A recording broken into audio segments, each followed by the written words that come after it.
Be sure to read and follow the safety guidelines to protect your computer from potential damage and ensure your personal safety. For more information about safety guidelines, see the owner's manual at dell.com/support. Before you begin, turn off the computer and disconnect all the attached peripherals. Before proceeding, ensure your computer is in service mode. To enter service mode, press and hold the B key on the keyboard and then press the power button. Now, the computer will boot up and the owner tag information is displayed on the screen. Press any key to proceed. The computer will emit 3 short beeps and shut down, indicating it has entered the service mode. Loosen the captive screws holding the base cover in place. Using a plastic scribe, pry the base cover from the palm rest assembly, starting at the top edge and working your way around to release it from all sides. Now, lift the base cover from the palm rest assembly. If your computer is unable to enter service mode, disconnect the battery cable from the system board.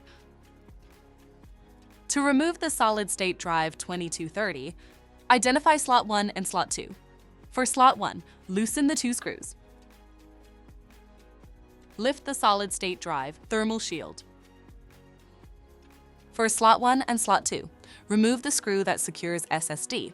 Lift the drives out of the system. To reinstall the solid-state drive 2230, for slot 1 and slot 2, place it back in the system and tighten the screws to secure it. Slot 1, replace SSD thermal shield. Replace the 2 screws to secure the thermal shield.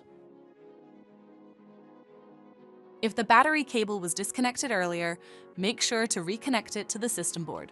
Next, align the base cover with the palm rest assembly and gently place it into position. Tighten all required screws to secure the base cover in place. To exit service mode, connect the AC adapter and press the power button. Please note, the system will only power on and exit service mode if the adapter is connected. For more information about your Dell system, visit dell.com/support.